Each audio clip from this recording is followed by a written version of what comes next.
Hola a todos, hola a todas, bienvenidos a una nueva edición de 32 Minutos Prime, acá en este lunes 16 de junio, día llovido, día complejo de andar por las calles, pero acá hicimos el esfuerzo importante y con Ale Matus, por cuarta oportunidad, estoy presentando, teniendo el honor de hacerlo junto a Ale Matus, reemplazo de Ariel Quiroga, que quedan 2 capítulos para que vuelvan, hacemos el conteo regresivo también. ¿Cómo está, Ale? No sabemos eso, no lo sabemos. Así A que mí me- no te apures en hacer Tú conteo dices que hay regresivo. una posibilidad donde Uno nunca sabe, se uno solamente sabe el expanda. presente. ¿Cómo le dijiste tú esos días con que no estás recibiendo remuneración? ¿Cómo es el concepto? Sin goce de sueldo. Sin goce de sueldo. Permiso sin goce de sueldo. Permiso sí. sin goce de sueldo. ¿Cómo estuvo tu finde? Estuvo bien agobiado, diría yo. Estuve muy agobiado viendo noticias esos fines de semana en que me quedé pegada. Noticias no de Chile. No, noticias no de Chile, sí. Está la cagada. Está la caga. No, está Sí, está la impactante. caga. Mira, Sí, yo para impactante. tratar de despejar mi mente me puse a ver la serie de Chespirito Buena. en HBO Max. Que está buena, llevan 2 capítulos, lo Sí, recomiendo. yo vi El Eternauta, así que... Ay, pero ahí también Qué te bueno. fuiste a la distopía, po. Pues sí, bueno, ahí con mi hija nos mandamos una maratón, No, pero la buena. vimos entera. Sí, Buena. buenísima. Buenísima. Lo que pasa es que ahora uno queda con síndrome de abstinencia de la siguiente temporada, porque va a ser como en un año más. Sí, pues, pero Sí. si quería adelantarte, hay un cómic ahí en el pasado que uno puede revisar. Pero bueno, mejor veámoslo en plataformas. Está la cagada en el mundo, pum. Irán, Israel, 4.º día de conflicto, el punto más crítico en décadas. Siguen los ataques hasta ahora. Estoy mirando algunos portales de noticias internacionales en tiempo real. Están haciendo minuto a minuto. Bombardeos vienen. ¿Cómo lo viste tú? Sí, mira, me llamó la atención, por supuesto, que Israel tomara la iniciativa de iniciar esta ofensiva militar contra Irán, que digamos que no es un régimen que califica como régimen democrático, pero todas las guerras involucran civiles. O sea, el primer ataque de Israel supuestamente para asesinar, y como también eso que me llama la atención, como que asesinar a un científico con el argumento que está haciendo bombas nucleares en un país, ese argumento suficiente para asesinarlo en el edificio donde además mueren 64 personas, entre ellas varias mujeres y niños. De manera unilateral y previendo un supuesto riesgo futuro. Y claro, Irán responde y ahora están misiles para allá, misiles para acá.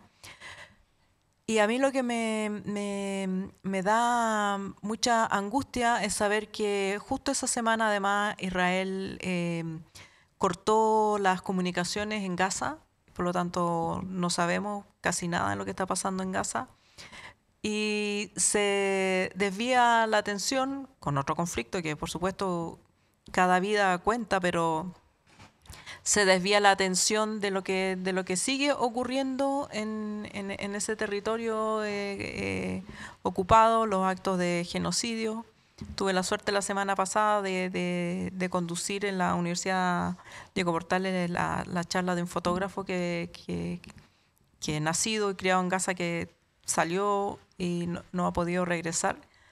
Y las cosas que nos contaba a los alumnos de cómo se vive o sobrevive en la franja es apabullante. Y súmale, además, los crímenes políticos que ocurrieron en Minnesota, más la marcha, que ya lo vamos a comentar, la marcha de Estados Unidos, así como me quiero bajar. Para en el mundo del que me quiero bajar, sí. como decía Sí. Mafalda. Sí. Oye, el 90% de los muertos que hay en Irán, producto de los bombardeos, son civiles. O sea, ya sabemos que a Israel le importa nada la vida de las personas, el régimen de Benjamín Netanyahu, que también creo que lo hace por tratar de salvarse, va a tener que enfrentar tribunales internacionales que, sin lugar a dudas, y si no pasa eso, me parece un escándalo histórico, criminal de guerra. No hay otra calificación para lo que está haciendo. Y bueno, Irán respondió, y también, claro, están los civiles israelíes. Hay chilenos ahí también que han contado de la situación. Pero claro, es difícil y yo entiendo a la gente que dice, pero Israel se lo merece y todo. Sí, el régimen de Israel ha sido inhumano, ha sido genocida, pero claro, tampoco por eso uno quiere que mueran civiles israelíes que no tienen la culpa. Hay gente que dice, oye, pero ese pueblo no hace nada, no se rebela ante su Estado. Y yo quiero sacar esto a propósito de una noticia que no sé si viste el finde, si no te la cuento, de la actriz Mariana Derderian, que grabó un video pidiéndole a don Francisco, famoso judío, que por favor se pronunciara a propósito de lo que está pasando en la Franja de Gaza. Y el argumento que ella daba en el video es, yo soy una persona nomás, no se me ocurre qué puedo hacer para tratar de parar, dijo, somos personas, pero una masa quizás sí tiene poder. Es bien frustrante y uno entiende quizás como el ánimo de hacer un video ante la incapacidad de hacer otra cosa, pero ¿podemos hacer algo? O sea, lo que decía el fotógrafo, porque además yo creo que lo que decía este fotógrafo ahí a los estudiantes es que todos los gestos cuentan. Todos los gestos y preocuparse y solidarizar con Gaza de la manera que cada cual pueda, todo cuenta. Y él lo agradecía. Yo creo que no hay que sentir esa impotencia. Pero no estoy de acuerdo con sacar al pizarrón a otras personas.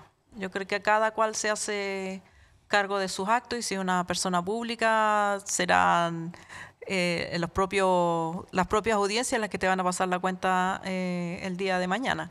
Pero yo no creo que es justo pedirle a Mario Kreuzberger que como todo, me imagino, como todo persona que profesa la religión judía o que se considera o que es adherente o no adherente al gobierno israelí, no son a ellos a los que hay que ponerlos contra esa decisión, sino que los gobernantes que toman las decisiones.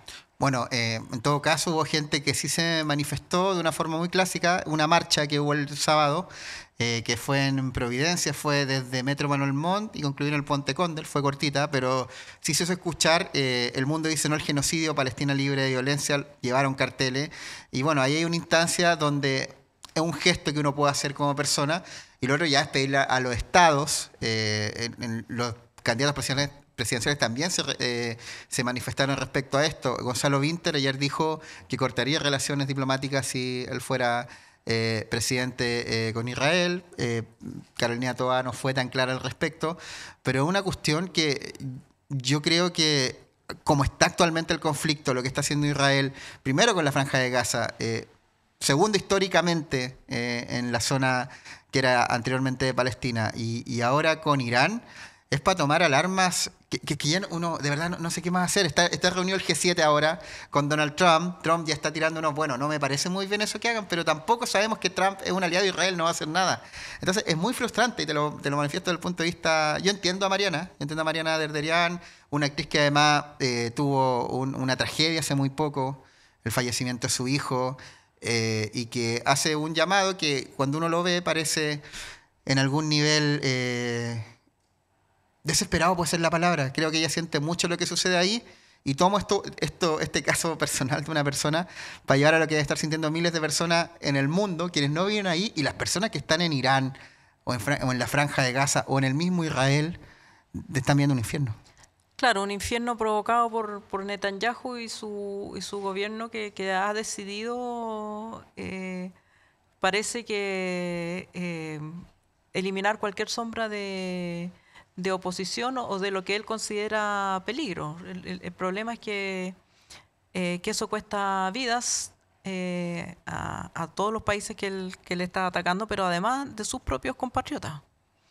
Irán pagará un precio muy alto por matar mujeres y niños, dijo Benjamín Netanyahu, y yo pienso qué cara de raja este weón. Sí, qué cara de raja, no lo puedo creer. De verdad lo leo esta cuña, que la tengo ahí en un medio internacional, y dan ganas de pegarlo. O sea, no voy a decir nada. Bueno, vamos a las noticias mejor. Así empezamos este para que no somos optimistas, pero... No somos optimistas, pero al menos son en nuestro país. Claro. Bienvenido a 32 Minutos Prime.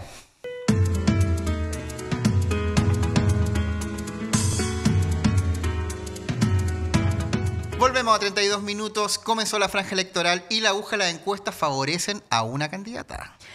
El pasado miércoles 11 de junio se revelaron las primeras imágenes de la franja electoral de las primarias. El Consejo Nacional de Televisión estableció 2 bloques diarios, uno a partir de las 12:52 y el segundo a partir de las 20:52. La franja se emitirá a diario en estos horarios hasta el 26 de junio, 3 días antes de la elección primaria. La ex ministra del Trabajo, Janet Jara, se mostró con el lema «Janet Jara, trabaja por ti». La bandera del PC apostó por aparecer con un despliegue en las calles junto a trabajadores de distintos rubros, con distintas voces que la representaron en su niñez y adolescencia. Jara buscó conectar con el pueblo chileno trabajador que busca un Chile más justo para todos. En tanto, la ex ministra del Interior, Carolina Toá, se presentó con una pieza audiovisual protagonizada por una joven que realizaba rimas al contar la historia de su vida. El relato iba acompañado por archivos que mostraban el pasar de los años de Toá. La candidata al socialismo democrático afirmó que la franja electoral tiene un alcance enorme y va a ayudar a que las personas conozcan más las candidaturas. Por su parte, el diputado Gonzalo Vinter apuntó a una audiencia más juvenil. Con el lema «De frente al futuro», el candidato del Frente Amplio y diputado se mostró en su video hablándole a su hijo sobre el Chile que quiere y la realidad del país. Dentro de la pieza audiovisual se puede divisar a la presidenta del Frente Amplio, Constanza Martínez, a Beatriz Sánchez y al alcalde de Maipú, Tomás Bodanovich. Y por último, el diputado Jaime Mulet presentó su franja con el lema «Porque no estás solo, corazón valiente, Mulet presidente». El candidato de la Federación Regionalista Verde Social apuntó a afrontar el cambio climático, descentralizar Chile tras pasar poder a los territorios. Sin embargo, el inicio de la franja no estuvo libre ni exenta de polémicas. La imagen del ex subsecretario Patricio Tombolini, ex Partido Radical Socialdemócrata, fue mostrada en la franja de Gonzalo Vinter, en el momento que estaba hablando de casos de corrupción. Por esta razón, el presidente del Partido Radical, Leonardo Cubillo, solicitó al Frente Amplio eliminar el fragmento que contenía imágenes de Tombolini. La candidata del socialismo democrático no se quedó al margen y criticó al comando de Vinter. Dijo Carolina Toá: «Yo no voy a hacer interpretaciones. La razón por la cual se pone esa imagen la tienen que explicar ellos. Lo que yo sí veo es que hay grupos que están muy atrapados en una caricatura y tienen una manera de mirar que yo pensaba que estaba superada. Lo considero lamentable». En tanto, el abanderado del Frente Amplio respondió a Carolina Toá a través de un post en X. Carolina Toá ha dicho que estamos atrapados en caricaturas, pero han sido figuras cercanas a su candidatura quienes nos han tratado de violentos, corruptos e incluso de imbéciles, y ella no se ha desmarcado de esas descalificaciones. Lo que nosotros hemos planteado es que en el siglo XXI han surgido nuevos dolores en la sociedad chilena, producto de la desigualdad y la injusticia. Eso es lo que queremos enfrentar con seriedad. Aquello no es una caricatura y mucho menos una ofensa, contraatacó Vinter. Ante esta y las otras confrontaciones que han tenido los candidatos a las primarias, la abanderada del PC afirmó: «Tenemos diferencias programáticas y diferencias de historias de vida, diferencias de experiencias sociales, políticas, pero aquí estamos todos en el mismo pacto porque el adversario no está entre nosotros, está al frente y en la derecha». A esto se le suman los resultados de la última encuesta Panel Ciudadano de la Universidad del Desarrollo. En ese sondeo ubicó a Janet Jara en el primer lugar de las opciones del sector con un 40% de las preferencias entre quienes irían a votar a las primarias. En segundo lugar, con un 34% del apoyo, estará la precandidata del socialismo democrático Carolina Toá y detrás de ellas Gonzalo Vinter con 21 puntos, finalizando con Jaime Mulet, que se lleva el 5% de las preferencias. Queda menos de 2 semanas para la elección que va a definir al candidato oficialista en las primarias, y para analizarlo tenemos una importante entrevista a continuación con un presidente de partido, es de Acción Humanista, del Distrito 11. ¿Adivinan quién es?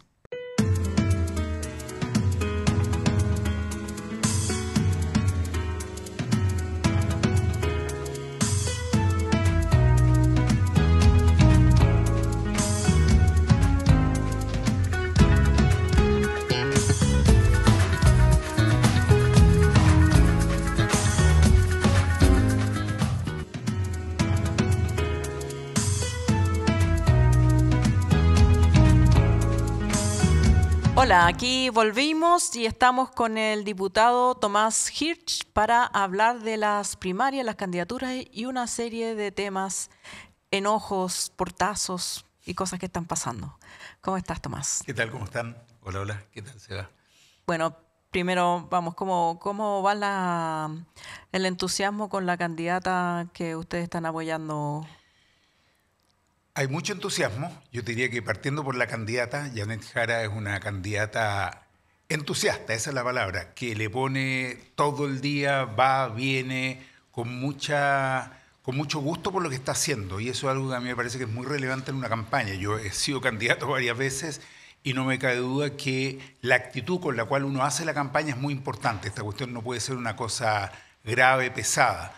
Y hay entusiasmo también por los resultados que están mostrando las encuestas, teniendo muy claro que estas encuestas suben, bajan, que a veces incluso hay intereses involucrados en las encuestas, que inflan datos, bajan datos, pero de todas maneras están mostrando una tendencia. Y esa tendencia es que Janet está hoy día en primer lugar de cara a las primarias, y yo creo que eso es una muy buena noticia porque creo que es la que mejor resultado puede tener luego en una elección misma en noviembre, contra la derecha. Así que estamos entusiasmados, pero sobre todo trabajando mucho porque quedan 2 semanas muy intensas.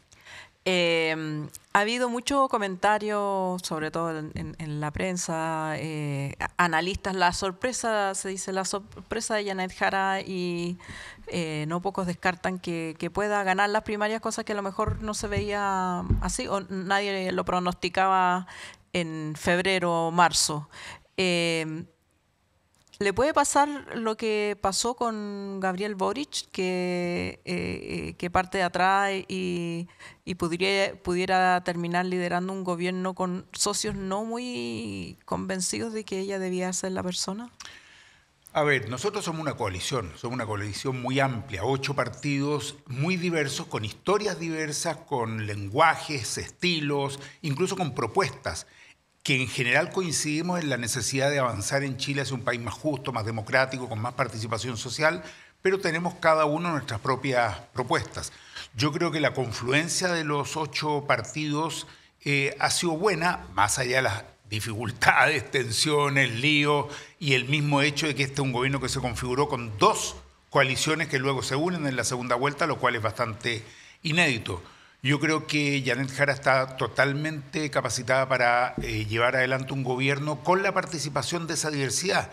Ella ha mostrado una capacidad de diálogo como ministra del Trabajo que yo creo que es muy valiosa. A mí me tocó verla, porque yo soy parte de la Comisión de Trabajo, dialogando, escuchando, recogiendo propuestas de sectores muy diferentes, incluso con varias propuestas de indicación a la ley muy distintas a lo que ella y nosotros hubiéramos querido, y siempre buscando mecanismos para que eso pudiera cuajar y pudiéramos avanzar en la reforma del sistema de pensiones, que insisto, no es la reforma que ni ella ni nosotros queríamos, pero creo que eso mostró una capacidad grande de ella de convergencia y de diálogo. Así que sí, yo creo que está en muy buena posición para llevar adelante un gobierno. Diputado Hirsch, y en esa línea, pensando en que ya, bueno, hay veda electoral, así que no puedo hablar mucho de encuesta, pero Janet Jara se ve una tendencia que en su vida, y así quedó hasta lo último que pudimos ver públicamente, que fue hasta el día sábado. Ayer hubo un debate en T13, de primaria en Mesa Central, hoy día uno en The Clinic Radio Pauta, y lo que ha quedado en esos debates es una Janet Jara muy cómoda, muy tranquila, y a una Carolina Toá un poco más ansiosa. Yo ayer la vi peleando con Jaime Mulet, entonces a mí me sorprendió mucho. Pero principalmente se estaba agarrando con Gonzalo Winter por todo este tema generacional de, por un lado, la crítica desde el post-concertacionismo, no sé cómo llamarlo, donde plantean muy duramente que el Frente Amplio no aprendía nada a propósito del sketch de la Mesa del Poder. Y por otro lado, Winter criticando todavía muy duramente la idea de los viejos anquilosados de la vieja guardia concertacionista. En esa línea Janet Jara se escapa un poco y se queda mirando, pero más allá de quién gane, que hasta ahora se prospectaba bien la candidata de Acción Humanista y del Partido Comunista, y entiendo que la Izquierda Cristiana también, creo que son 3 los partidos que están sí, alentando a la bandera comunista. Esta disputa, si Janet Jara llega a ganar, o llega a ganar Winter, o llega a ganar Toá o Mulet, ¿va a continuar tensionando una pelea interna que podría ser denominada chica cuando al frente está las derechas, las ultraderechas? Ahora, en primer lugar, yo en lo personal no le tengo ningún temor ni miedo a las tensiones, a los debates, a las discusiones. Lo que sí creo es que hoy día deberíamos estar discutiendo sobre los temas de futuro. ¿Cuáles son las prioridades que tenemos que poner por delante? Todos tenemos una mirada sobre lo que ha pasado en Chile durante los últimos 30 años. Nosotros mismos, los humanistas, hemos sido muy críticos. Nosotros nos retiramos de la concertación que ayudamos a fundar. Nos retiramos ya el año 93, fuimos el primer partido que se salió, porque se nos hizo evidente que nos estaba dando en la dirección que nos habíamos comprometido al luchar para recuperar la democracia y terminar con la dictadura. Entonces tenemos distintas miradas y es legítimo que hayan distintas miradas. Pero hoy día me parece que lo más relevante es saber qué vamos a hacer a futuro en términos sociales, en términos políticos, en términos económicos, en términos de relaciones internacionales, de descentralización, en los temas como la vivienda, la salud, la educación.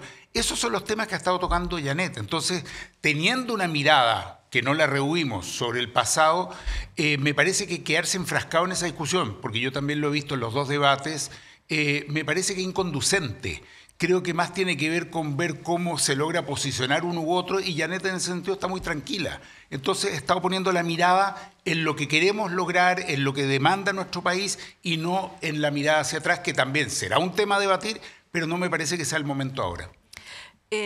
Ha habido las tensiones que han subido tal vez de temperatura más de lo esperado. Al principio se decía que era una primaria muy fome porque estaban todos tomados de la mano y ahora parece que tomaron la receta del conflicto muy a pecho. ¿Qué pasó? Cuéntenos.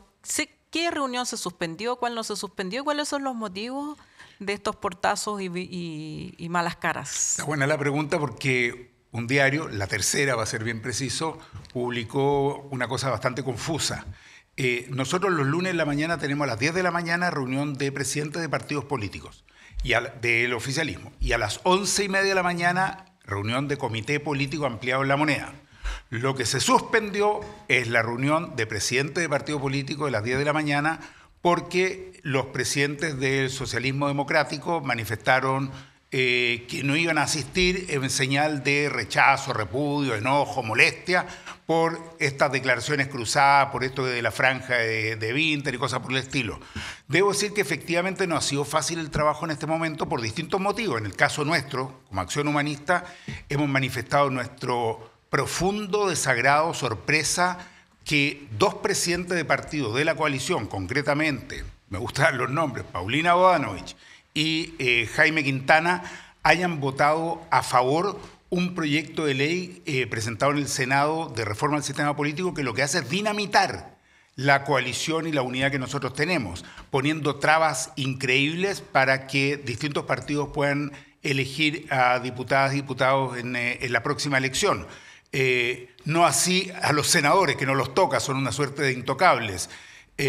Además, metiendo la mano, el codo, el hombro en la urna de un modo absolutamente insólito, porque es un proyecto que hace que si un diputado sale electo, supongamos en Arica, con un 40% de los votos, pero su partido no obtiene el 5% a nivel nacional, es decir, en Punta Arenas, en Coyhaique, no sé dónde, ese diputado no asume y en su reemplazo asume uno del partido, obviamente, de ellos. Entonces a mí me parece que es una cuestión impresentable y me ha chocado mucho que dos presidentes de partidos de la coalición hayan votado a favor en el Senado. No me cabe duda que en la Cámara de Diputadas y Diputados ese proyecto no va a avanzar y va a quedar ahí muriendo, pero la señal es muy inadecuada. Entonces ustedes no fueron haciendo una señal de molestia por ese tema. Así es, yo creo que tenemos que ser capaces de converger en proyectos comunes y no estar con votaciones que lo que hacen es pretender anular a un compañero de ruta. Creo que eso nunca es bueno. Nosotros tenemos que bogar por la diversidad, por la participación. Yo estoy de acuerdo con una reforma del sistema político, pero una reforma que profundice y mejore y amplíe la democracia.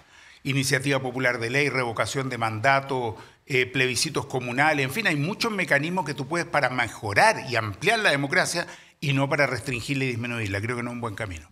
Ahora, como ustedes saben, queridos auditores, televidentes, este programa se graba temprano, antes de que las cosas ocurran, pero a las 11:30, tal como usted informa, hay un consejo de gabinete ampliado. Sí. ¿Qué se puede esperar de ese Consejo de Gabinete dada esta circunstancia? Los comités políticos ampliados que tenemos los lunes en la mañana, yo creo que han sido buenos, pero básicamente son informativos del gobierno respecto de en qué se está, cuál es la agenda legislativa de la semana, cuáles son las prioridades, cuáles son los temas más relevantes. Y nosotros también semanalmente le hacemos llegar al gobierno la visión que tenemos de distintas situaciones a nivel regional o a nivel temático, ministerial, etcétera. Sin duda, los temas que hoy día están fuertes en el país van a surgir, pero estamos más abocados a ver cuáles son las respuestas más adecuadas sobre temas específicos. El tema del temporal que está afectando hoy día al país, cuestiones de relaciones internacionales, pero sin duda, no me cabe duda, el tema de la contingencia política también está presente. Diputado, en los debates que hemos visto, particularmente el de ayer, hubieron temas que mostraron las diferencias que hay entre Janet Jara y Carolina Toá principalmente. También Winter también tuvo unos puntos, pero particularmente en el tema de la AFP, Janet Jara se mostró totalmente a favor de eliminar el sistema de AFP. Reconoció sí que depende de la correlación parlamentaria y ahí van a evaluar, pero Carolina Toá dijo que ella, no, en su gobierno al menos, si ella llega a ganar, no va a impulsar el fin de la AFP, va a implementar la reforma. ¿Esa posición de Janet Jara es una posición de consenso más o menos en los partidos que apoyan su candidatura? Absolutamente. Tú entenderás que en el caso nuestro, en caso mío, hemos estado impulsando el fin de las AFP desde hace demasiado tiempo. Yo fui candidato presidencial hace 20 años. Estuve revisando nuestro programa y tenía un recuadro con los 4 temas principales. Es bien interesante verlo hoy día. El primero era fin a las AFP. El segundo, en todo caso, era una nueva constitución para Chile. La tercera era una reforma estructural al sistema tributario, tema que todavía está vigente. Terminar con la AFP es una necesidad. No puede ser las pensiones de las chilenas y chilenos un negocio para unos pocos. Eso es totalmente inaceptable. Y evidentemente el resultado que han tenido las AFP en estos 40 años en términos de pensiones ha sido un desastre. Claro, el resultado ha sido súper bueno en términos de las utilidades que ellos se han llevado. Pero bueno, entiendo que ese no es el fin de un sistema de pensiones. Así que tarde o temprano hay que terminar con las AFP. De hecho, inmediatamente después de la reforma, yo presenté un proyecto de reforma constitucional que termina con las AFP. Ese es un proyecto que está presentado y que yo espero que la Comisión de Constitución lo vea en algún momento, ojalá en el corto plazo. Diputado, entonces si gana Carolina Toá, va a haber que apoyar una candidata que no quiere terminar con la AFP. ¿No tiene ningún problema con eso? Bueno, tengo un problema y empujaré en la dirección de que eso sí sea una prioridad, pero estamos en un país y en una coalición diversa en la cual habrá que discutir los temas y veremos cuál es la posición que va tomando más fuerza. Pero sí es cierto algo que dice Carolina Toá. Nosotros hoy día somos minoría en el Congreso, eso muchas veces no se tiene en cuenta. Muchas de las reformas que nosotros hubiéramos querido llevar adelante desde el comienzo de este gobierno no han sido posibles porque la derecha es mayoría y yo creo que tomaron conciencia real de que son mayoría después de la derrota que nosotros tuvimos en el plebiscito constitucional. A partir de ese momento la verdad es que ha sido muy difícil avanzar. Me refiero a las leyes más relevantes, a las reformas más estructurales. Por supuesto hay muchas otras que se aprueban incluso con votos transversales, pero las relevantes, las importantes, reforma tributaria, reforma de pensiones, reforma a la salud, temas de cambio en la educación, en la vivienda, etcétera, ellos ponen trabas. Entonces, lo primero es que tenemos que intentar tener una mayoría en el Congreso y ahí tendremos el debate y la discusión. Algunos creemos que hay que avanzar hacia el fin de la AFP. La candidata Toá dice que no. Bueno, son temas que tendremos que debatir y discutir democrática y abiertamente. De cara a la ciudadanía, hagamos un plebiscito. Yo soy de la postura de que tenemos que consultar mucho más a la ciudadanía respecto a los temas relevantes que la afectan. Quiero hacer un pequeño apunte ahí porque en ese mismo tema, Gonzalo Winter allá en el plebiscito, en el debate de Mesa Central, dijo que, claro, hay temas donde le preguntaron por la calle, de gobernar con la calle, y él explicó que gobernar con la calle no significa necesariamente con protestas, aunque él está muy de acuerdo con la protesta pacífica, que es un derecho constitucional en Chile y en el occidente. Pero él se refiere a la calle y dice, hay un debate que hago con mis compañeros del Frente Amplio, yo digo, hay algunas propuestas que nosotros estamos muy convencidas y le apuesto que si las plebiscitáramos las perdíamos, porque no son mayoría en la sociedad y hay un error del progresismo, de la centroizquierda, de la izquierda, de creer que plebiscitando algo que uno cree que en el Congreso no tiene apoyo, afuera lo tiene. Y muchas veces pasa que a veces las ideas progresistas, las ideas de izquierda, que no tienen mayoría en la Cámara, tampoco la tendrían en la sociedad si se plebiscitara. Está bien, pero es bueno consultar a la ciudadanía y yo estoy de acuerdo en ese sentido con Gonzalo y nosotros hemos presentado desde Acción Humanista varios proyectos de ley que tienen que ver con ampliar la participación ciudadana. Yo presenté al comienzo del periodo anterior un proyecto para facilitar los plebiscitos comunales, porque hoy día existen en la Constitución, pero son virtualmente imposibles, porque requieren un quórum tan alto que no hay nunca posibilidad de llegar a concretarlo o de que sea vinculante. ¿Me entiendes? Creo que han habido 3 desde el retorno a la democracia, es decir, en 35 años, solo 3 que han podido validarse. Entonces ahí hay que avanzar. Como muchos proyectos se aprobó y en la Cámara y luego duerme en el Senado. Y el proyecto que mencionó Gonzalo Winter ayer de hacer asambleas o reuniones, ¿no es cierto?, parlamentarias en los distritos, yo soy firmante de ese proyecto. Yo creo que es muy importante llevar el Congreso a los distritos, a las comunas y tener ahí participación ciudadana, generar resoluciones que luego sean vinculantes en el Congreso. Tenemos que ampliar la democracia. La democracia no puede ser solamente lo que debatimos allá en Valparaíso, sino que sobre todo tiene que ser lo que surge desde la ciudadanía organizada. Hablando de proyectos de ley de su autoría o firmados por usted, ¿nos puede contar un poquito de un proyecto de ley sobre el tema de la autonomía o falta de fiscalización de las corporaciones municipales? Y otro que elimina el límite por indemnización por años de servicio. Como sabemos, actualmente creo que el límite son 11 años sí, máximo, y si uno ha trabajado más de ese tiempo, el empleado no los paga. Son 2 proyectos para mí muy queridos y que cuesta mucho que avancen porque hecho, hay sectores que si claramente... me permite interrumpirlo, me parece que los empresarios hace poco plantearon un proyecto a la inversa, digamos, que no... Para eliminar la indemnización. Para eliminar la indemnización, claro. Vamos al primero. Mira, existen en Chile muchas corporaciones municipales que no son municipales. Suena raro, pero se llaman así, incluso a veces están en las webs de las municipales, de los municipios, pero en realidad son corporaciones privadas. Ejemplo más claro, las famosas Vita Salud, Vita Deporte, no sé, Vita Robo, Vita cualquier cosa. Claro. Esas, con el nombre tan bonito de Vita, en realidad eran corporaciones privadas. La Contraloría no tiene la facultad de fiscalizar esas corporaciones privadas. Tiene la facultad de fiscalizar a la municipalidad y la plata que le entregan a las corporaciones. No quiero enredar mucho la cosa, pero si la municipalidad les entrega 50 millones de pesos, la Contraloría puede ver que efectivamente le entregó. Lo que no puede ver la Contraloría es cómo se utilizaron esos dineros en esa corporación y si están bien utilizados o no. De hecho, fue un gran tema en el caso de Vitacura. Claro, porque la corporación rinde, pero puede rendir, por ejemplo, honorarios de arquitectos, 20 millones. Honorarios no sé qué, diseñador, 10 millones. Bueno, pero ¿cómo se utilizaron? Por lo tanto, yo presenté un proyecto a partir de lo que pasó en Vitacura, pero también en Lo Barnechea, y con el tiempo hemos visto que en Las Condes es más escandaloso todavía, con la famosa Asociación Municipal de la Zona Oriente, que agrupa estas 3 municipalidades que han recibido más de 5.000 millones de pesos en todos estos años, que es no se sabe dónde está, cómo se utilizaron.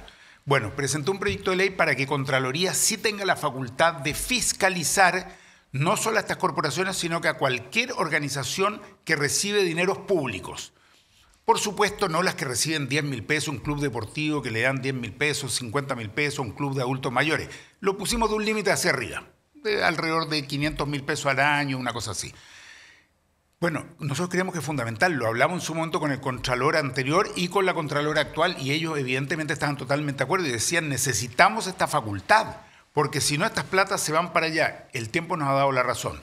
Después de mucho debate se discutió en la Cámara de Diputados, se aprobó en la Comisión de Gobierno Interior, luego se aprobó también en la sala, el gobierno le puso urgencia, está en el Senado y el Senado lamentablemente las urgencias no las toma muy en cuenta que digamos y ahí ha estado sin avanzar.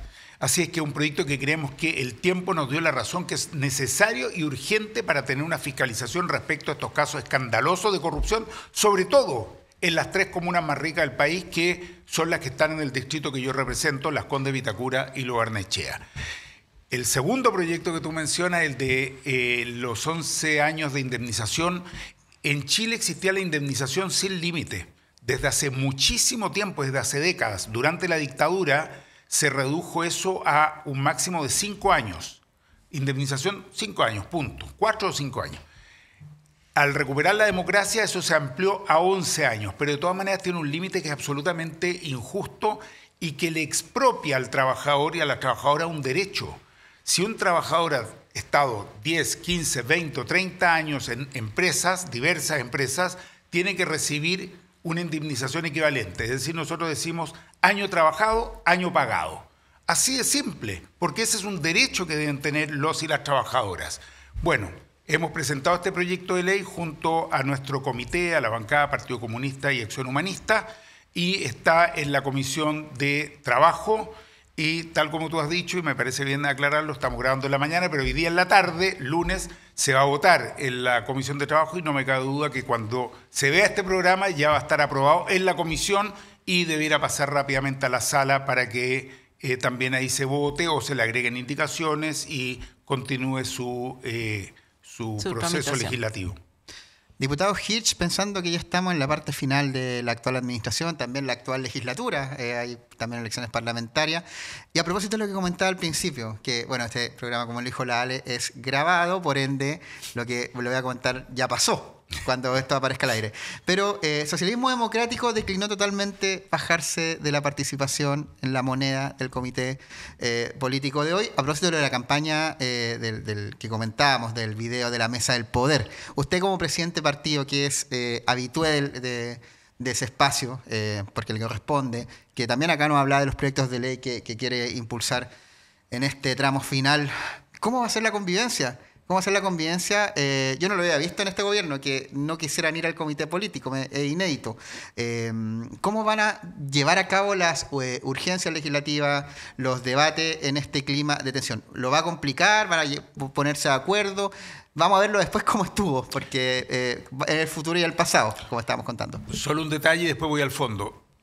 Lo que se ha dicho es que no se participa de la reunión de presidentes de partido del día lunes en la mañana. Al comité político todos han confirmado y he estado chequeando, han confirmado su participación. Vamos a ver cuando se vea este programa si fue así, pero están todos confirmados por ahora. Pero más allá de eso, sin duda la convivencia no siempre es fácil. Y yo, como decía al comienzo de este programa, yo no le tengo miedo a eso, al debate, a la discusión, a la confrontación de ideas, sin la descalificación personal, porque me parece que está de más. Pero no ha sido fácil y probablemente estos últimos 9 meses van a ser más difíciles porque estamos en un periodo electoral. Primarias ahora en 2 semanas, ¿no es cierto? Primera vuelta en noviembre, segunda vuelta en diciembre, conformación del siguiente gobierno. Si somos gobierno, bueno, va a venir todo lo que significa armar un gobierno nuevo, quién va, quién no va, cómo se estructura. Y si vamos a hacer oposición, también implica toda una revisión interna, probablemente hayan sacadas de cuentas, sin duda van a haber ese tipo de cosas. Entonces no va a ser un periodo fácil. ¿Qué creo yo que lo facilita? Y puede que me acusen de ingenuo o naif. La mirada puesta en seguir gobernando, respondiendo a las necesidades de la gente. Te doy un ejemplo muy claro. Yo que estoy en la Comisión de Vivienda, yo presidí la Comisión de Vivienda y he sido un entusiasta impulsor del plan de emergencia habitacional. Yo creo que es de las buenas cosas que se han hecho en este gobierno. Yo estoy empeñado en que pase de ser de un plan de emergencia de este gobierno a una política de Estado, que se mantenga, se continúe y se desarrolle más aún en los próximos gobiernos, sea del color que sea. Me parece que esos son los temas relevantes que tenemos que empujar ahora. Creo que tenemos que sacar una reforma al sistema de salud, más allá de que queden 9 meses, o por lo menos empujarla, porque no podemos seguir con un sistema que no responde, ¿no es cierto?, a las necesidades de la mayoría de las familias chilenas. Creo que tenemos que avanzar en terminar con el CAE. En fin, son varias las materias en que desde mi punto de vista todavía estamos al debe y tenemos que seguir trabajando. Si ponemos la mirada ahí, yo creo que quedan bastante más de lado, si es que se pudiera decir, las discusiones y peleas, ¿no es cierto?, entre partidos. Si dejamos de legislar y gobernar, por supuesto que se acrecientan también estas tensiones. ¿Van a estar? Van a estar, sí, para qué decir una cosa por otra. Pero el tema está donde ponemos las prioridades. Para nosotros, por lo menos de Acción Humanista, deben estar ahí. Tenemos que fortalecer el trabajo con los movimientos sociales. Tenemos que seguir avanzando en materias ambientales donde hemos estado al debe. Hay temas que son muy, muy complejos que no se han resuelto bien todavía. Entonces, tenemos mucho por hacer. Muchas gracias, diputado. Veremos cuando vean este programa a la noche si hubo peleita o no ¿Qué hubo pasó? peleita. Yo quiero ver si llegaron, ¿Qué pasó? yo quiero ver si llegan. No, Claro. pero si van a llegar, si ya está, lo han dicho, lo dijo en la mañana el PS, sacó una declaración. El error fue una confusión. Bueno, pero sí la que se suspendió fue la reunión de presidentes de Sí. partido. Razón Claro, más que suficiente sí. para que todos vean este programa, pues, para saber Claro, qué para pasó. saber, claro. Claro. Lo sabremos, lo comentaremos el próximo lunes. Claro. Sí. Muchas Muchas gracias. gracias. Gracias a usted, que esté muy bien. Inconfondibile. Indimenticabile.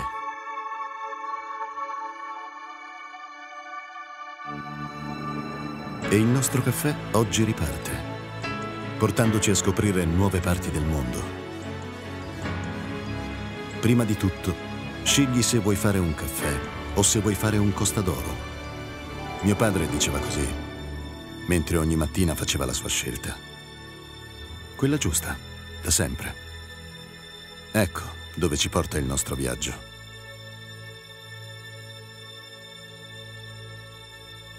Esattamente dove abbiamo sempre voluto essere. Sulle labbra di chi ama il caffè. Estallido social en Estados Unidos. ¿Qué está pasando en las protestas de California? El pasado 7 de junio, el gobierno del presidente de Estados Unidos, Donald Trump, ordenó el despliegue de 2.000 efectivos de la Guardia Nacional para contener las protestas de migrantes que se han registrado en Los Ángeles desde el 5 de junio. Además, la secretaria de prensa de la Casa Blanca, Caroline Leavitt, afirmó que el presidente Trump firmó un memorando presidencial para el despliegue de 2.000 efectivos de la Guardia Nacional para controlar la anarquía que dejaron arraigarse. Esta medida se dobló el pasado lunes 9, cuando el mandatario envió a 700 marinos y a 2.000 efectivos adicionales de la Guardia Nacional a Los Ángeles. Por orden del presidente, el Departamento de Defensa está movilizando 2.000 efectivos adicionales de la Guardia Nacional de California para apoyar al Servicio de Control de Inmigración y Aduana, más conocida como ICE o ICE en español, y permitir que los agentes federales los agentes federales cumplan con sus funciones, publicó el portavoz del Pentágono, Sean Parnell, en X.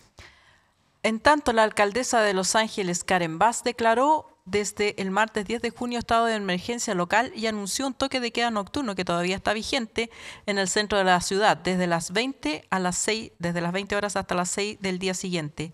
La medida se ha mantenido y no se sabe con exactitud cuándo se detendrá. Sin embargo, California no es el único lugar donde se están realizando protestas contra las redadas migratorias del gobierno de Trump. Desde el martes 10, miles de personas se han tomado las calles de Nueva York manifestando su enojo contra el Servicio de Inmigración y Control de Aduanas al grito de "Hice pa' fuera" y "Chinga la migra", con banderas mexicanas, puertorriqueñas, peruanas, colombianas, cubanas o palestinas. Los neoyorquinos se han sumado a las manifestaciones. Además de Nueva York y California, ha habido manifestaciones este fin de semana en diferentes estados del país, como Illinois, Nuevo México, Pensilvania, Nevada, Florida, Massachusetts, Georgia, Minnesota, Kentucky y Washington. En total, se reportaron en más de 2 docenas de ciudades y es posible que estas se solapen con las miles de protestas anti-Trump ya convocadas a nivel nacional. A esto se le suma que este domingo el presidente Trump encabezó un desfile militar con un despliegue de magnitud para conmemorar el aniversario 250 del Ejército de Estados Unidos, coincidiendo con su cumpleaños. Todo esto en medio de las protestas y a pesar de la reciente muerte de la congresista demócrata Melissa Hortman y su marido en medio de un tiroteo en Minnesota.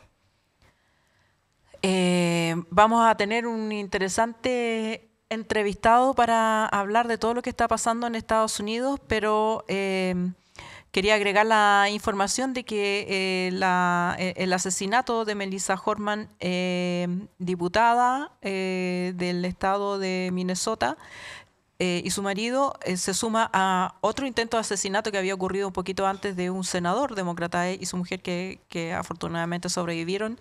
Ya capturaron esta mañana se informaba que se capturó al sospechoso, un votante furioso de Trump que llevaba una lista de 70 personas a asesinar del Partido Demócrata y de organismos de defensa de los derechos reproductivos de las mujeres.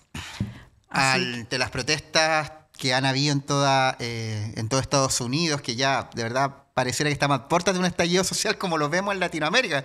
Claro. Ya está detenido el principal sospechoso del caso de la congresista Melissa Horman y su esposo Mark, asesinada. O sea, el nivel de violencia que está llegando ya es de límites que no hemos visto al menos en los años que tengo yo de vida, de millennial que soy.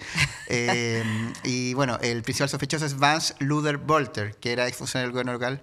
Como te voy a contar, lo vamos a estar conversando más a fondo en la entrevista que viene a continuación.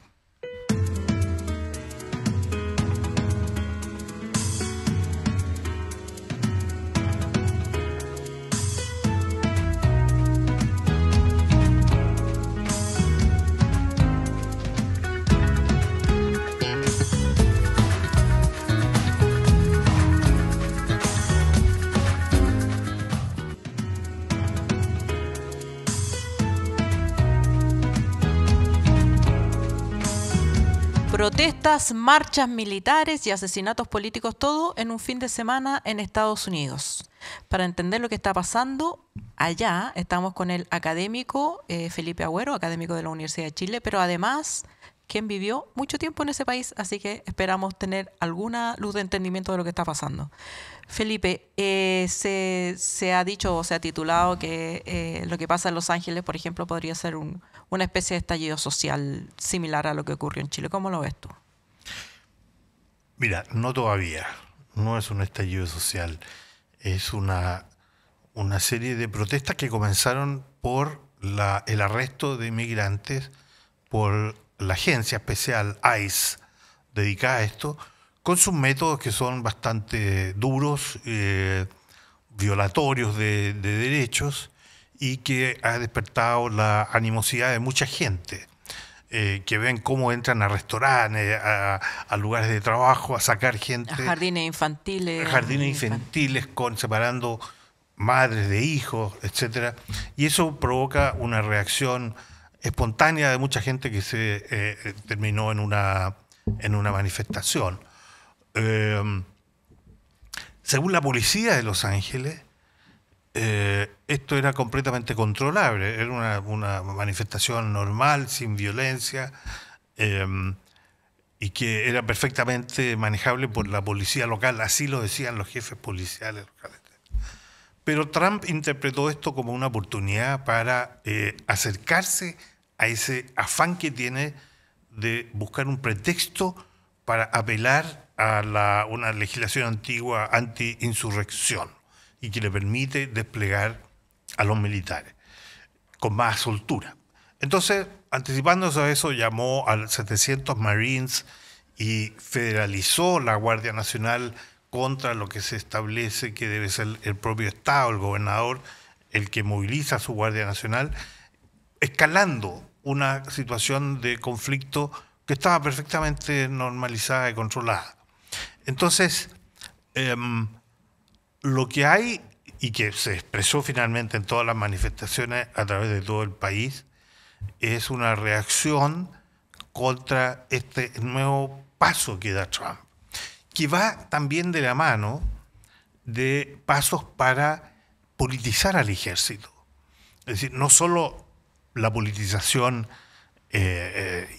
natural que tiene lugar cuando se utilizan los militares para cuestiones de orden interno en Estados Unidos, sino también afanes expresos de politización que vienen precedidos de los despidos, el haber echado a muchos generales y algunas almirantas, y también unas medidas de control y de evaluación permanente de personal militar que tenga antecedentes de promocionar lo que está en las políticas, que es las políticas de diversidad, inclusión y no discriminación. Entonces, hay una especie de racia del ejército junto a actividades de politización, como un discurso reciente que dio Trump en Fort Bragg, que es un gran regimiento militar, donde se refirió a figuras de la oposición y provocando una especie de silbidos de parte de los soldados. Entonces, estas son situaciones que son nuevas y que van avanzando en este propósito de controlar todas las instituciones de parte de Trump. Eso es lo que está detrás un poco. Yo creo que las manifestaciones fueron, como digo, bueno, fue como aquí tú dices el estallido, aquí fueron los, ¿cómo se llaman? Los que evaden. Los que van en el metro, aquí eran los que protestaban contra las medidas de ICE. Entonces, ahora, tú dices, lo mezclas con el asesinato de una senadora estatal y de otras personas, otro senador que entiendo que no ha muerto. Sobrevivió. Sí. Bueno, los asesinatos en Estados Unidos no son una gran novedad, son en general de otro tipo, son asesinatos masivos que tienen lugar en colegios, en las escuelas, en los liceos.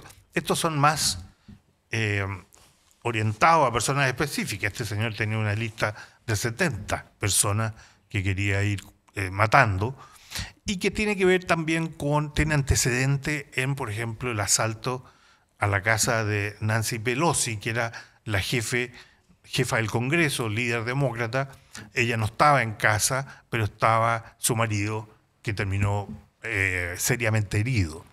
Entonces, estos son fenómenos nuevos, la violencia con fines políticos. Con fines políticos. Entonces, claro, Estados Unidos es un país violento, todo el mundo puede usar armas. Entonces, eso no es la gran noticia, a pesar de que fue la noticia que le aguó un poco a Trump su afán de autocelebratorio con el desfile militar único que ha tenido lugar. El asesino de la congresista Melissa Hortman, estaba movido por una ideología, o sea, un asesinato de carácter ideológico, político, terrorista. Y claro, usted comentaba, por cierto, que los asesinatos en escuela, el uso de armas, algo que está normalizado en alguna medida en Estados Unidos, pero que hayan sido ataques tan puntuales donde fue a la casa de unos congresistas que sobrevivieron, pero una congresista y que sobrevivió, y la segunda que falleció junto a su esposo, en sus casas particulares, no están llevando un paso más allá la radicalización de los discursos movilizados por esto que se conoció como la alt-right, la alternative right, que dio paso a estas derechas neofascistas del siglo XXI, que tienen toda una estética distinta, es muy de internet, es también movida por caudillos, y Donald Trump es el principal, podríamos decirlo. Estamos yendo un paso más allá de lo que ya habíamos visto anteriormente en Estados Unidos, que es un país hegemónico todavía en el mundo, la principal nación de Occidente, que está viendo amenazado su poderío por China, pero aún así es un país que da las directrices al resto de su órbita de cómo actuar. Entonces, si esto que pasa en Estados Unidos y que ya se está normalizando o está increciendo, ¿lo podríamos ver también en Europa, en América Latina y otros lares de Occidente? Mira, en relación a la violencia en particular, yo creo que es el resultado en Estados Unidos ahora de un ambiente que va creando Trump mismo, o sea, el mismo presidente.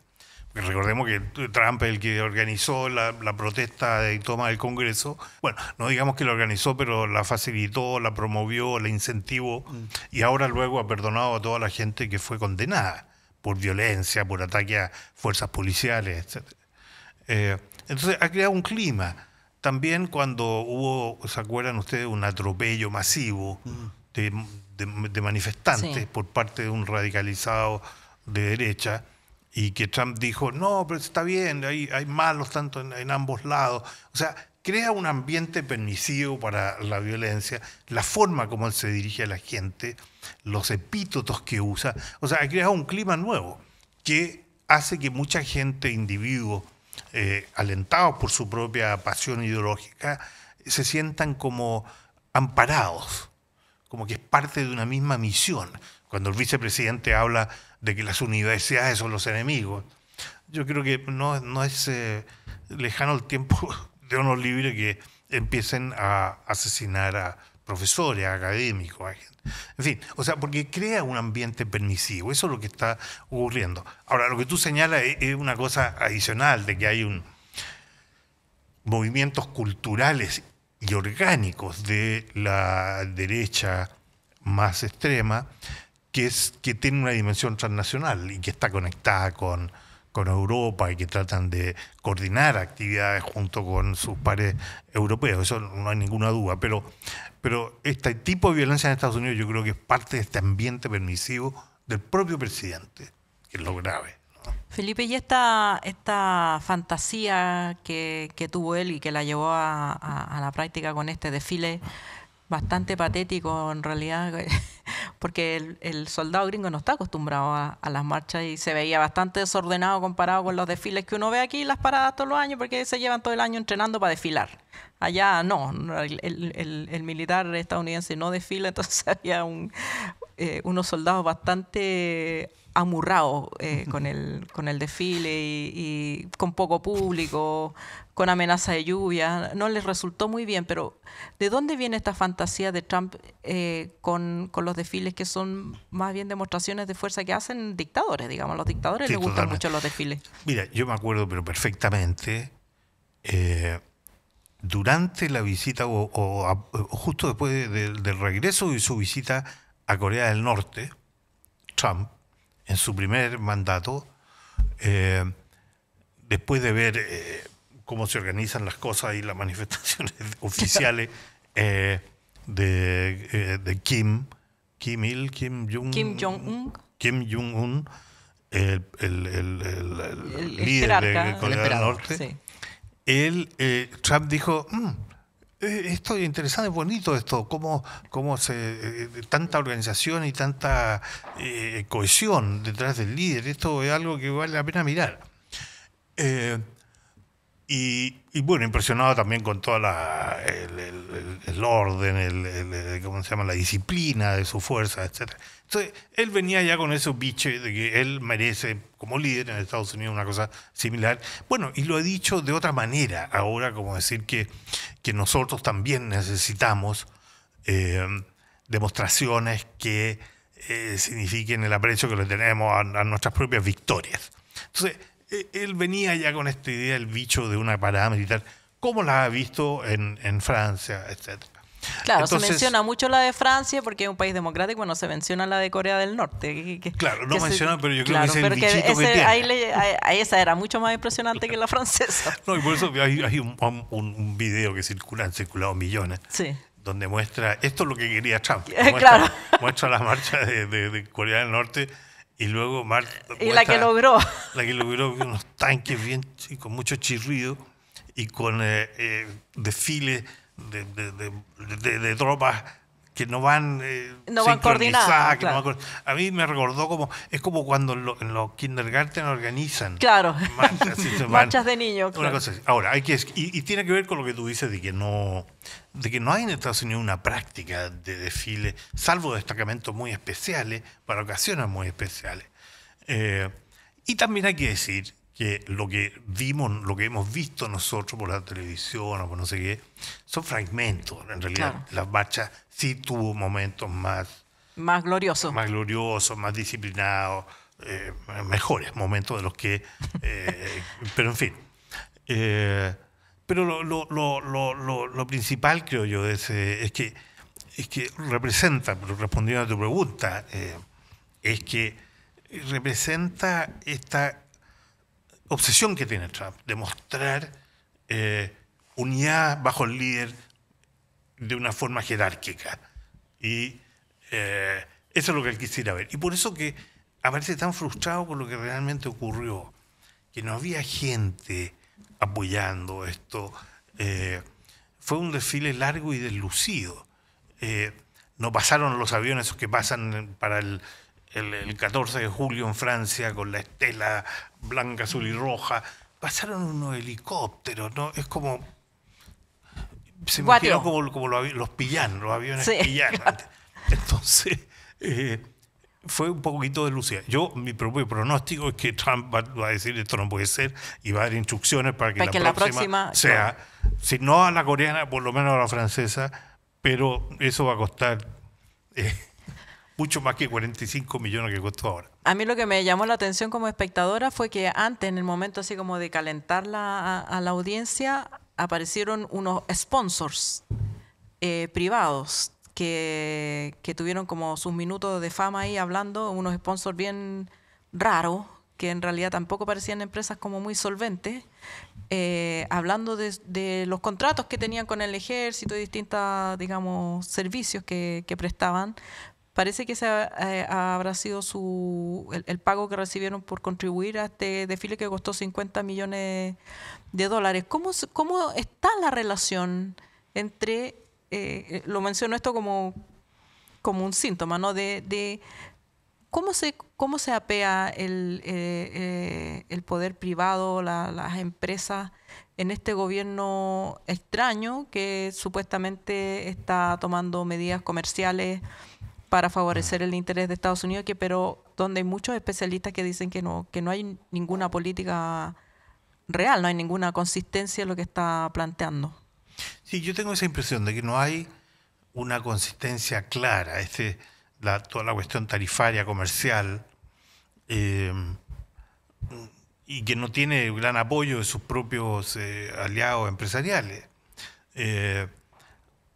Y que están todos pendientes a ver en qué va a terminar, y esto el propio gobierno dice que tiene una lista de acuerdos comerciales que van a dar el cierre a esto y que donde Estados Unidos va a salir como el ganador. En fin, no está claro cómo esto va a terminar. Pero la pregunta tuya es bien importante y no hay una respuesta clara respecto de cuál es efectivamente la alianza. Si uno lo mira así, más como de clase, de bloque social, económico, el poder, en el claro. poder. Porque uno dice, bueno, no, que entonces están ahí los grandes nuevos ricos, que son los tecnológicos. Pero ahí también tiene fisuras. Tiene fisuras y problemas, porque es un poder muy grande ese, es un poder complicado, porque es un poder que tiene mucha información también. Entonces, que maneja toda la parte informativa, que tiene grandes contratos con la cuestión de defensa, por ejemplo. O sea, Elon Musk es clave para la defensa norteamericana, por todos los contratos y la cohetería y el espacio, en fin, toda la cuestión tecnológica. Entonces, son implicaciones muy profundas que hay ahí y detrás que son difíciles de separar. Pero yo no creo que se pueda decir de que este gobierno representa tal sector económico. En otras épocas la banca y lo financiero era lo principal, ahora ya no. Pero tampoco es claro qué es lo que lo reemplaza. Y todo esto cubierto realmente por un manto ideológico personalizado, autoritario de Trump, que tiene cooptado completamente al Congreso, a pesar de que ahí también han empezado a aparecer algunas fisuras, etcétera, etcétera, y que yo creo que es posible que empiecen a aparecer más. Pero por ahora el control de Trump parece bastante sólido. Entonces, ahora, bueno, me paro ahí para tomar otros temas que seguramente ustedes tienen ahí en mente. No, para redondear el tema de Estados Unidos y de Donald Trump particularmente, este desfile que tuvo a 7.000 militares y que no se hacía desde el año 91, que fue en la época de la Guerra del Golfo, y se hace justamente en el momento en que Irán e Israelí están bombardeándose mutuamente, que está el tema de la Franja de Gaza, previo a un G7, también el día del cumpleaños de Donald Trump, ese día cumplía 79. O sea, muchos símbolos, yo creo que tiene múltiples señales lo que hace Donald Trump con este desfile que usted ya lo puso sobre la mesa. Pero al mismo tiempo que Donald Trump hace eso, Donald Trump, una de las respuestas que da ante el asesinato de la congresista demócrata es de que la violencia no será tolerada en Estados Unidos. Y yo lo que veo, por un lado, eso que no se condice con lo que él está haciendo con el desfile, con el apoyo explícito y después entendiéndose también de lo que pasa en Ucrania y Rusia, lo que pasa en Israel, Gaza, Israel, Irán. ¿Cuál es el juego de Donald Trump en el contexto geopolítico internacional? Porque claramente esto de que la violencia no será tolerada en Estados Unidos es mentira. La tolera, no solo la tolera, la impulsa. Pero ¿qué juego está jugando? ¿Qué está aspirando? ¿Qué quiere mostrarle a la interna y a la externa? Mira, son todas muy buenas preguntas frente a las que no hay respuestas muy claras, pero yo creo que en la interna es más claro. En la interna, él quiere un control. O sea, él quisiera ver materializado su instinto autoritario a través de las instituciones, que es lo que está visiblemente haciendo. O sea, camina una dictadura, poco menos, al control de los otros poderes del Estado también, quizás. Exacto, bueno, tiene ya el control. Están todos bajo el mismo control. El Ejecutivo, y de una manera inusual, en el sentido de que no es un Ejecutivo operando bajo los principios tradicionales de apego a las leyes y los reglamentos. No, es un Ejecutivo que tiene completamente partidizado en torno a sí, en el FBI, ¿cómo se llama? Su Ministerio de Justicia, que es la Fiscalía Nacional, al mismo tiempo, y así por todas las instituciones, la cuestión climática, en fin. Entonces, es una organización del Ejecutivo en términos de lealtad personal. Es decir, ese es el principio, ¿no es cierto? Usted se debe a mí. Y todos los discursos de su vocera es que él es el jefe de toda la rama administrativa y puede hacer lo que quiera con eso. Bueno, eso es lo que está implementando. Pero va más allá, ¿no es cierto?, contra las universidades, contra las oficinas de abogados, es decir, centros de poder que son problemáticos para él. Bueno, y la justicia que está, ya sabemos cómo está, a pesar de que también hay movimientos que los ponen nerviosos también, porque los jueces se han dedicado también a vigilar algunas cosas. No todo llega a la Corte Suprema, pero los jueces están ahí haciendo valer. Tratando de parar. Claro, entonces están haciendo que se devuelvan gente, que paren medidas, etc. Entonces, todo eso hay una tensión ahí, está esto en pugna. ¿Cuál es el diseño final que tiene? Bueno, ahí hay que escuchar más a Steve Bannon y a los ideólogos más profundos, que son de este control, de terminar con el wokismo y con la diversidad e inclusión, es decir, darle completa cabida al sueño de un Estados Unidos que se reencuentra con sus propias raíces originales, blancas, de afirmación nacionalista, ¿no? Y eso ya dejó de ser el Estados Unidos que conocemos hace mucho tiempo, pero es un afán de retorno a eso, el Make America Great Again, el MAGA, en el fondo eso es lo que es. A nivel internacional es más confuso. Lo único que está claro es que Trump no es una persona que llega con la intención de inmiscuirse en conflictos bélicos directamente. Él no está... su foco es más bien interno. Y su propia política comercial es para generar industria nacional, que se haga aquí, lo que, en fin. Ese es como su poco mantra, lo que está en su marco. Pero en materia de geopolítica, de diseño del orden mundial, solo hay que estudiarlo a partir de medidas concretas que hace, como por ejemplo su afán de separarse y de debilitar a la Unión Europea, en el fondo de establecer un sistema de balances de poder donde cada uno tiene su territorio. Los rusos pueden hacer lo que quieran con Ucrania, China tiene su propio ámbito, y nosotros, Estados Unidos, en el resto del mundo, y Europa, que nos ha puesto los pantalones, que se joda un poco, ¿no? Ese es un poco como el diseño, pero no hay un diseño belicista, salvo los diseños belicistas a que Estados Unidos es permanentemente arrastrado por Israel, por el gobierno de Israel, y que en el fondo ejemplifica que es una política de Estado, no solo de Trump, de que Israel es una especie de avanzada estratégica de Estados Unidos para su visión de lo que es el Medio Oriente, de lo que es el mundo musulmán, de lo que es Irán, etc. Y por último, ¿qué nos puede esperar? O sea, me imagino que debiera esto ser encontrado con algún tipo de oposición en Estados Unidos que parece no cuajar lo suficientemente. Comentábamos al comienzo que los demócratas estuvieron en un matrimonio muy de alta elite en los Hamptons el fin de semana mientras Estados Unidos se caía a pedazos. Parece que Trump tampoco encuentra una posición muy sólida para avanzar en sus planes. ¿Qué nos puede esperar para países como Chile en esta era trumpista? Uy, hay mucho ahí, mucho para decir, como que sea precedido por último. Por último, saca la bola de cristal. No, pero mira, lo que tú tocas un buen punto que hay que tratar, que es el tema de la oposición, porque al final ahí es donde ¿quién controla finalmente las cosas de poder último? ¿No es cierto?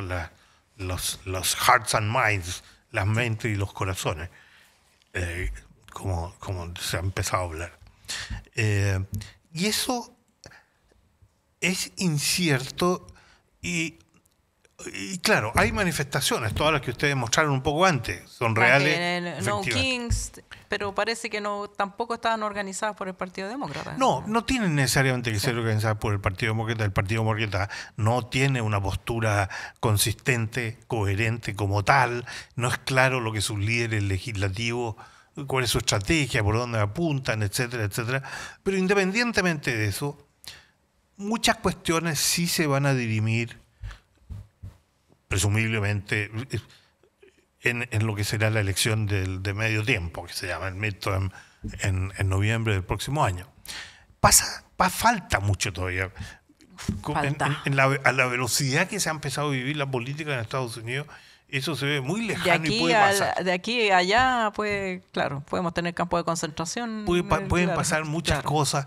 Entonces, esta apuesta a la estabilidad de un sistema electoral y democrático que se fija en qué va a ocurrir. Bueno, imaginando que sí va a ocurrir, no es claro qué pasa ahí, cuál sería el resultado. Es decir, puede generarse a veces una impresión de que con todas estas manifestaciones, finalmente Trump está muy débil, su marcha fue un poquito, en fin, pero abajo, en la gente, no hay un vuelco, o sea, lo que hay es certeza de un vuelco que se produjo pro-Trump, ¿no es cierto? Y no hay certeza de que se haya revertido. No hay. No hay manifestaciones visibles de eso. Digamos, las manifestaciones sí son cosas visibles, pero qué bueno de que realmente eso ocurra, que en el sentido de que hay oposición. Me recuerda a mí cuando aquí finalmente se perdió el miedo a la dictadura con la salida, las protestas en la calle. Que hubo un momento en que había un terror y al día siguiente ya no estaba tan claro el terror porque la gente empezó con las casas. Bueno, aquí pasó algo parecido. Ya la gente ya salió a la calle. Se ha perdido un poco ese temor. Pero, ¿qué pasa con la gente? O sea, con las mayorías la grandes que votan. mayorías. Claro. No se sabe. Uno lee investigaciones que se hacen a través de focus groups y de personas que votaron por Trump, otros que no votaron por Trump, que son de distintas profesiones, de distintas etnias, etcétera, etcétera. Y ahí hay, porque una cosa es lo que sabemos nosotros a través de las lecturas que hacemos, y otra cosa es la opinión de la gente que no lee esas cosas, que tiene, en fin. Y ellos son mucho más sensibles, mucho más esperanzados todavía en qué es lo que nos pueda dar Trump. Todavía hay una esperanza que está viva. ¿Y para Chilito? Para Chilito. Es que aquí tú me cambias mucho los perdone, caballero, los niveles muy rápido. ¿Para Chile qué? ¿Las primarias? ¿Lo que viene? Una perspectiva del país que nos toca en el contexto internacional, porque claro, hay primarias, vamos a elegir candidato al oficialismo, pero hay una presidencial, hay un próximo gobierno que salga quien salga, va a tener que vivir turbulencias que se van a parecer mucho a las que están pasando en otros países del mundo. Entonces, la opinión de Chilito, que le veo a usted, es una general, nomás más allá del debate coyuntural de esta semana. Mira, sí, porque hay debates coyunturales, Claudio Rey. La pregunta es más simple. ¿Tiene fe en Chile y su destino? Lo digo por los lentes que está ocupando hoy día. Y el bigote. Mira, cuando sea candidato voy a tener mucha confianza y fe en Chile. Pero, no, mira, así mi comentario general, así retirándome un poco de de esta coyuntura y las licencias, etcétera, es que hay una cuestión novedosa que es el tremendo apoyo de la derecha. Eso es lo que está, que suba tal o que baje no sé quién. Lo que no cambia es el tremendo apoyo que se percibe de la derecha. Eso es relativamente novedoso, o sea, pero aquí tenía estertores. Un primer gobierno electo de Piñera, luego, pero que era otro tipo de gobierno de derecha.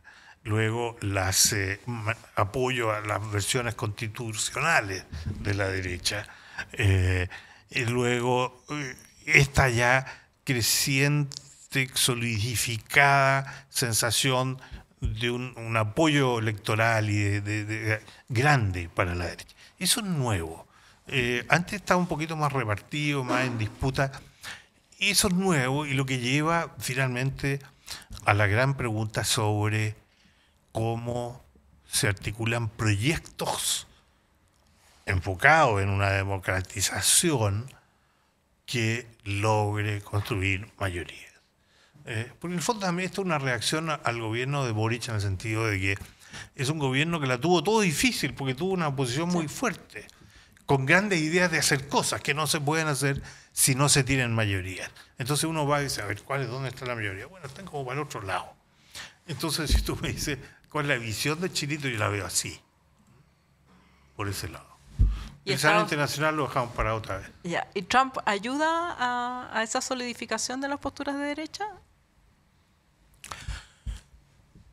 ¿O no necesariamente. No necesariamente. No necesariamente. Yo creo que bueno, o sea, en la derecha Cast, sí se ayuda.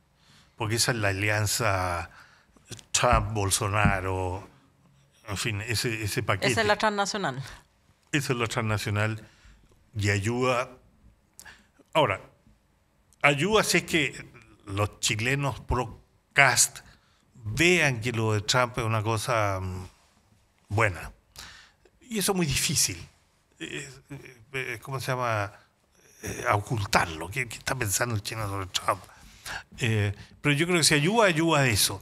No creo que mucha más. Hay mucha gente en la derecha que es muy crítica a lo de Trump, empresario, por la gran incertidumbre que crea Trump. O sea, no se puede confiar en una persona que cambia de opinión primero a cada rato, que elige aliados hacia dedo y que luego los sepulta, en fin. Entonces, a eso a la derecha no le gusta. La derecha se cree su propio discurso sobre necesitamos la certidumbre. Con Trump no las ve. Tampoco las ve para sus hijos que van a Harvard. Claro. ¿Están preocupados de eso también? Felipe Agüero, analista internacional, académico, nos dejó muy claro cómo entender este mundo enfermo y triste, o no sé cómo llamarlo, como me recuerda a distopía que leí alguna vez en libros de George Orwell o de Adolf Huxley. Parece que, o Black Mirror, va a estar más en los tiempos prestos. Así que muchas gracias por la explicación y el análisis. Muchas gracias a ustedes por sus preguntas múltiples y de todo nivel y al mismo tiempo. No te preocupes. Pasando aquí te damos un tecito de pasiflora para que se pase. Un tecito de la paz. Muchas gracias, Felipe Agüero. ¿Y con esto estamos terminando ya o nos queda programa? Sí, pues no, estamos terminando. ¿Nos queda programa? No, nos queda una noticia. Nos queda una noticia. Se nos acaban los entrevistados hoy. Sí, volvemos recargados la próxima semana con más entrevistas por una noticia. Muchas gracias, Felipe, y volvemos pronto acá en 32 Minutos Prime. Inconfondibile. Indimenticabile.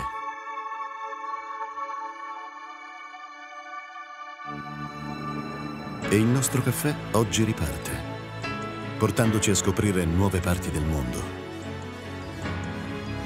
Prima di tutto, scegli se vuoi fare un caffè o se vuoi fare un costadoro. Mio padre diceva così, mentre ogni mattina faceva la sua scelta. Quella giusta, da sempre. Ecco dove ci porta il nostro viaggio.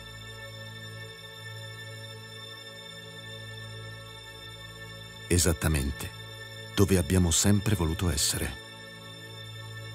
Sulle labbra di chi ama il caffè. Estamos de vuelta con la reforma al sistema político y al sistema electoral. ¿Qué se está moviendo en el Senado, Ale Matus? El 10 de junio, el Senado despachó a segundo trámite constitucional la reforma al sistema político. Esta propuesta fija un umbral del 5% de los votos en la elección de diputado o tener 8 parlamentarios para que los partidos puedan acceder a la representación en la Cámara de Diputados. Si una colectividad no cumple con estos requisitos, tendría que ceder su escaño a otra tienda que sí los cumpla. Además, el proyecto establece la causal de cesación del cargo de aquellos legisladores díscolos que renuncian a sus partidos o se cambian de bancada. Sin embargo, ante la negativa que provocó el umbral del 5%, los promotores del proyecto fijaron una norma transitoria que baja el umbral al 4% o a 4 parlamentarios. Además, permite la posibilidad de que los partidos declaren por única vez la voluntad de fusionarse con otra tienda si es que no logran este piso de exigencias. El único punto que venía aprobado desde la Comisión de Constitución que se rechazó fue una norma que eliminaba la inhabilidad de dirigentes gremiales y vecinales para ser candidatos parlamentarios al mismo tiempo. Esta era la única indicación que había propuesto el Ejecutivo, que había sobrevivido del trámite de la Comisión, pero los senadores de derecha votaron en contra.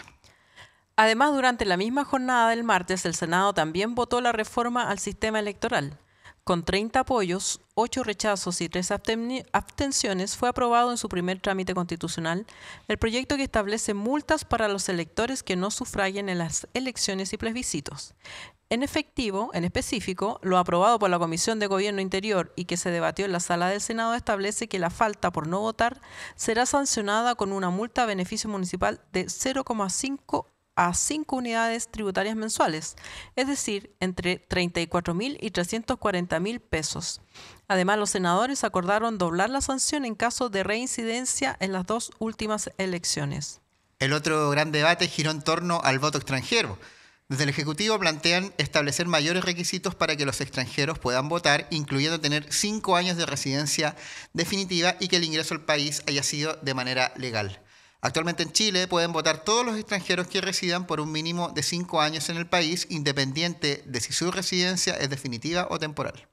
Al respecto, el ministro Elizalde sostuvo que el imponer multas vinculadas al sufragio obligatorio se hace imprescindible que en el país se dé el debate sobre la participación electoral de los extranjeros ante el gran número de migrantes. Creemos que el jefe de Estado debe ser elegido por los chilenos y, por lo tanto, la obligatoriedad del voto y la sanción va de la mano con la discusión del padrón electoral, entendiendo que ha habido un cambio sustantivo en el último tiempo en nuestro país producto de los flujos migratorios, afirmó el ministro del Interior.